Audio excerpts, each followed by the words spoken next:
A lot of proud moments this week from my family. Thank you again, guys. Really appreciate that. That's not easy. That's the first time. I mean, this is what we call a large crowd for a speech, so incredible work, Kai. Now, back to business. Guys. Thank you, sir. Tonight we gather here in Milwaukee at one of the most crucial moments in American history. Just days ago, something that once seemed unimaginable became a terrifying reality. My father came under literal fire as an incredible, patriotic rally turned into a tragedy. On a field in Butler, Pennsylvania, a brave firefighter died. Others were injured, and as those bullets rained down, we came millimeters away from one of the darkest moments in our nation's history. But we did lose an American hero that day. We wish that he were with us tonight, but his memory will live on forever in the hearts of his family, his community, and the nation that he loved.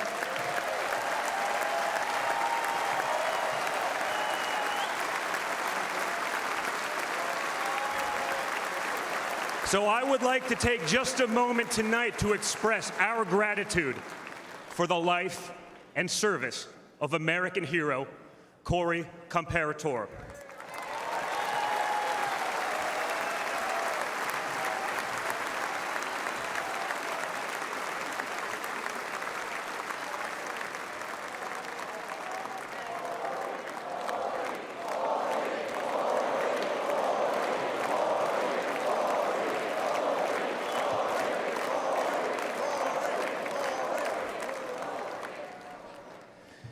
They say you can't truly know how you'll respond in a moment of danger until you're actually confronted with it.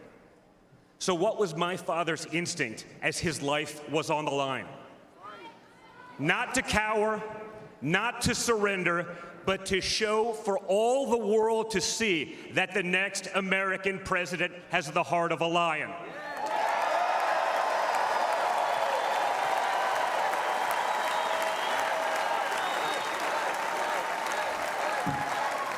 That the next American president has the courage to put the American people first once again.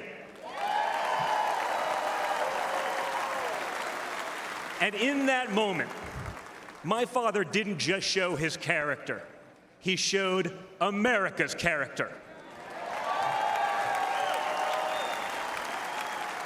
When he stood up with blood on his face and the flag at his back, the world saw a spirit that could never be broken.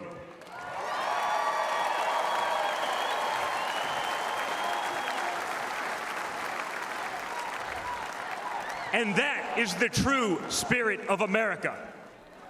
America knows what it's like to be down. We know what it's like to be confused and to be afraid. Long before the attempt on my father's life, every American I met was filled with fear and anxiety. They were afraid our country was being torn apart. They were anxious about the massive and chaotic invasion of illegal aliens across our border.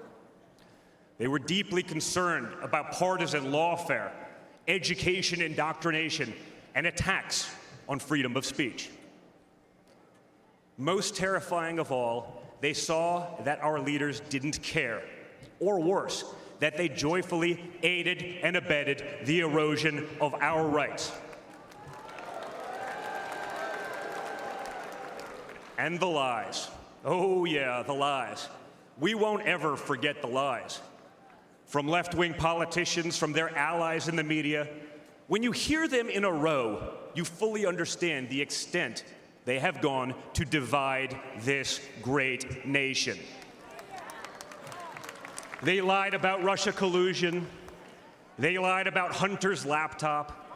They lied about Joe Biden's fitness for office. They lied about the border being secure. They lied about inflation being transitory. They lied about how they would safely withdraw from Afghanistan. They lied about Biden being a, quote, moderate. And they told one nonstop lie after another about my father. But they could only run away from reality for so long. All hell has broken loose in America, and it's impossible to hide anymore.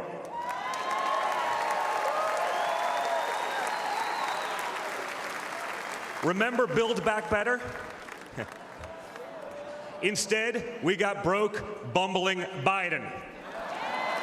Nothing is built, nothing is back, and nothing is better. Bridges are collapsing, our credibility is crumbling, and our money is worth less and less every single day. It was just one giant bait and switch, and normal Americans are the ones left holding the bag. Housing costs, gasoline prices, grocery bills just keep going up. Wave after wave of illegal aliens, deadly drugs keep pouring across our border. Meanwhile, pro-crime district attorneys have turned our cities into giant crime zones. They've turned criminals into victims, prosecutors into criminal defense attorneys, and police into public enemies.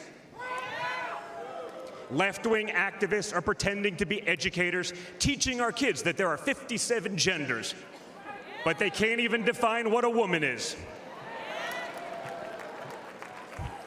On one hand, they think free speech protects their right to expose your children to explicit drag shows. On the other hand, they want to put you in jail for making a meme. It's like the entire world has been turned upside down. Does any of this sound like a country that's going in the right direction? And honestly, who is actually running the country anyway? It's obviously not Joe Biden. So who are they asking us to elect? Seriously, who's running things? Does anyone really know?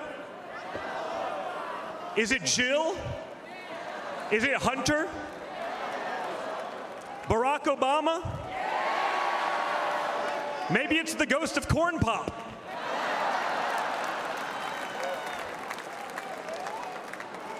Whoever is running the show, the only thing they are effective at is persecuting my father. They twisted, contorted, and corrupted the criminal code to turn bookkeeping errors into felonies.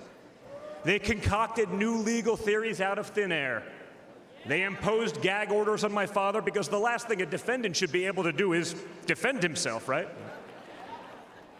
They punished him for merely speaking the truth. They say they hate Vladimir Putin, but it sure seems like they've spent a lot of time copying his playbook.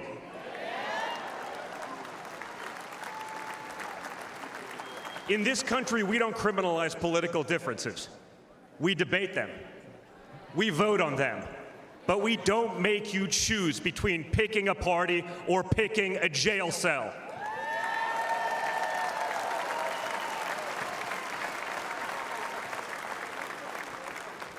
There was a time when the Democrats really wanted what was best for America, even if they had a different way of getting there. It was the party of Franklin Roosevelt, John F. Kennedy, Martin Luther King Jr. You may have disagreed with that party, but at least you could respect it. But this new extreme Democrat Party, they want us to somehow believe that the only way forward is going backwards, where hiring decisions are based solely on race, where justice is only for those with the right opinions, where streets are a luxury only for the elite, where economic opportunity exists only when you know the right people. Right now, the America we all grew up with, the America that we love, feels like an old photograph where you sit down with your children and tell them what life used to be like. You look back at that America and remember a country that was confident and proud, an America that knew who it was and what it stood for. And it could all feel like a distant memory. Somewhere along the way, we stumbled, Somewhere along the way, we lost ourselves. But we can't live on nostalgia. Yes, America was great, but our greatest days are yet to come.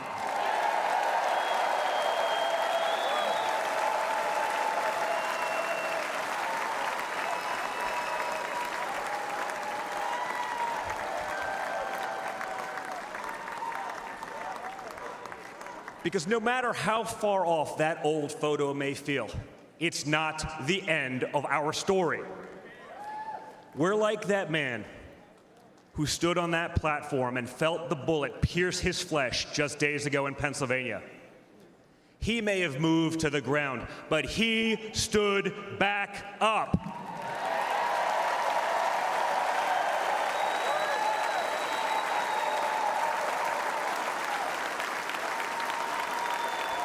And when he did, my father raised his fist into the air. He looked out at the crowd, and what did he say?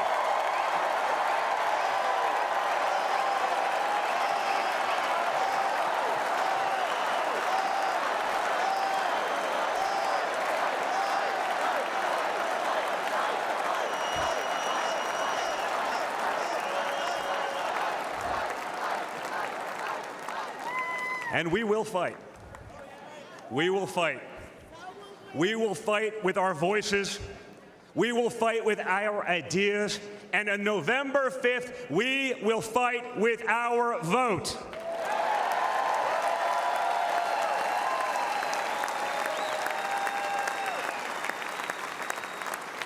I've always been proud of him, but I've never been prouder of my father than I was in that moment.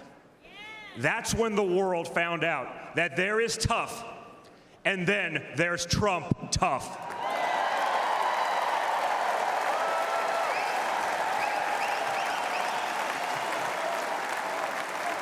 And the good news is, America is Trump tough.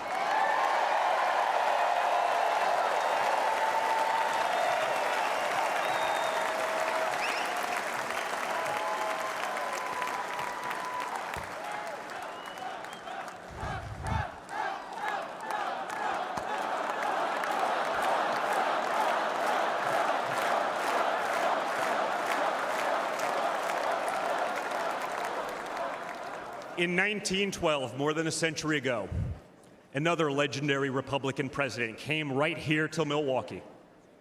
At a political rally less than 1 mile from where we stand tonight, Teddy Roosevelt was struck by a would-be assassin's bullet. But he didn't quit either. He finished his speech and he kept fighting.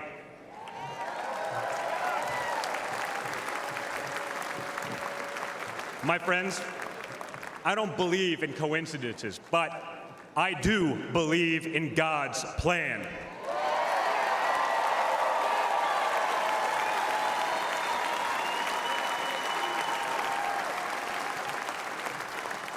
Today, Teddy Roosevelt's man in the arena has a name, and it's Donald J. Trump.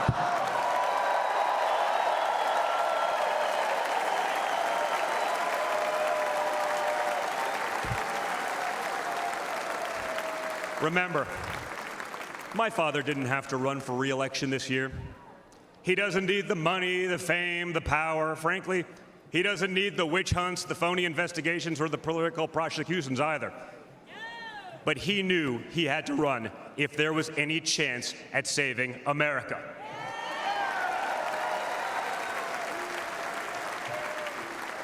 He's not doing it for himself. He's doing it for everyone here tonight, for everyone watching at home.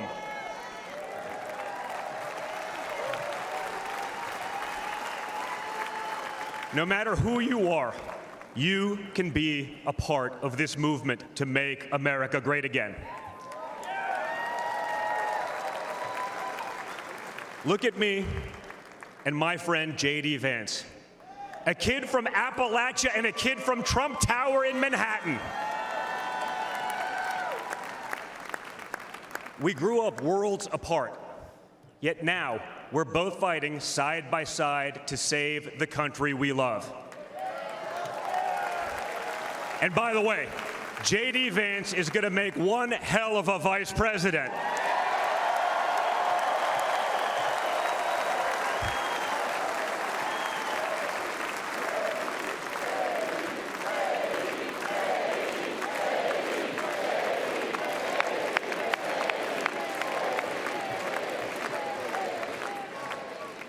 For those of you who have tuned out politics or have never even voted, I want you to know, if you're looking for a better life, a more prosperous future, a safer, more wholesome and patriotic place to call home, there's room for you in this party and in this movement.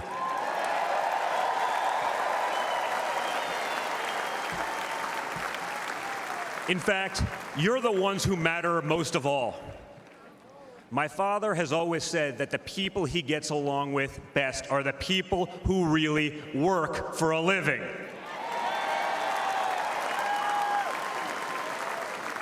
It's because of his background as a builder in construction, right? In construction, it doesn't matter how smart your architect is if you don't have the best guys laying the bricks. People with grit, people who get their hands dirty. That's a big problem with Washington, D.C. Most of the bureaucrats who rule over us have never built anything in their lives. It's time to build something real, something tangible, something that will last and leave this country better off for our children.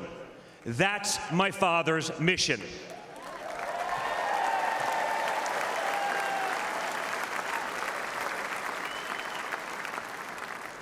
This November, we have a choice. It's a choice between one team that wants to build this country up and another that wants to tear this country down. It's a choice between people who are proud of America and people who are ashamed of America. And ultimately, it's a choice between America last and America first.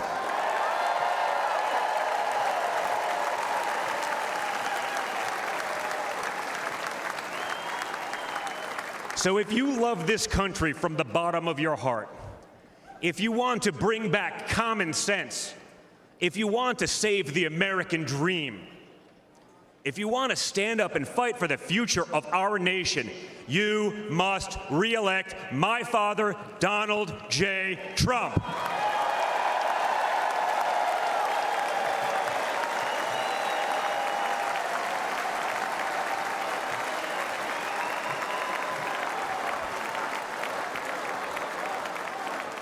Together, we will make America great once again. Thank you. Thank you, Wisconsin. Hey, Sean Hannity here. Hey, click here to subscribe to Fox News YouTube page and catch our hottest interviews and most compelling analysis. You will not get it anywhere else.